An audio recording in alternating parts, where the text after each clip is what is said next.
Hello, good morning. Magluto po tayo mga maring. Kay maaga pa ngayon. Ito ang lulutuin natin. Ito ang lulutuin natin nga fish.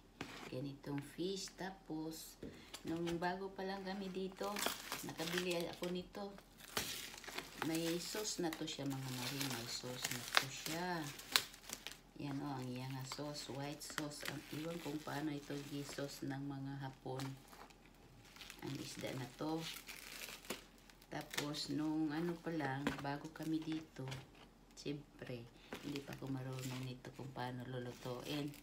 Giprito ko to, maring giprito. Pag prito ko, palit man kapag kaprito maring, kay dumidikit sa kawali. Yun lang pala, dapat steam. Diba? I-steam natin ito ngayon. Dalawa pala ito ang iyang klase nga flavor mga maring.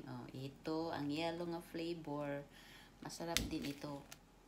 Akala nga ni paring Marlon, akala niya kulay yellow, curry flavor, curry flavor. Masarap ang iyang nga flavor. Kaso lang parang akala mo curry flavor, no? Kay yellow. I-arrange lang po natin dito ang ating nga fish sa ato na strainer. Ganyan lang siya maring. I-file lang natin po. Ganon. May white sauce na to siya. Masarap to siya mga maring. Masarap. Ganito ang gusto ko. Pag ganito pala nga isda, i-steam. I-steam mo siya. Tapos, lagyan natin ng broccoli mga maring. Broccoli. Nag-yellow-yellow na nga akong broccoli. Kaya matagal ko na ito hindi na. Luto na naman sa rep. Lagyan natin para masustansya ng ating isda.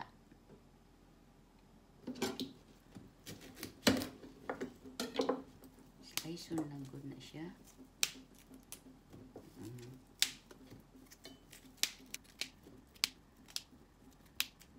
Nag-yellow na siya. Ay, pwede pa kaya to?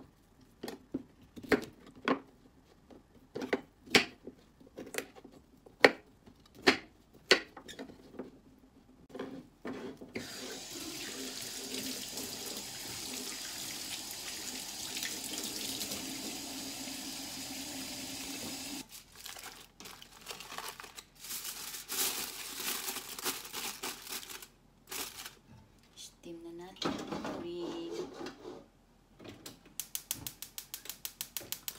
Ito na, ito ng ating steamer nga isda.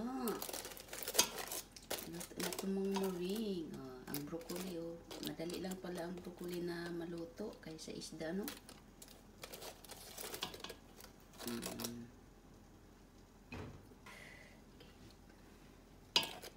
Init man, oy.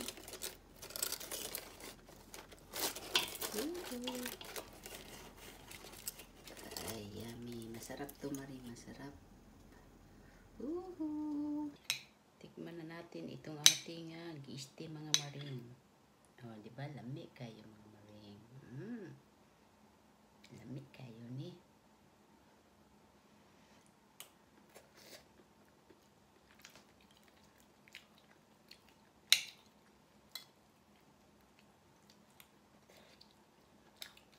Masarap yung sauce. Iwan kung anong nilagay ng Hapon nito ang sauce na. Anong klase yung sauce ito? Hindi man kita sinika,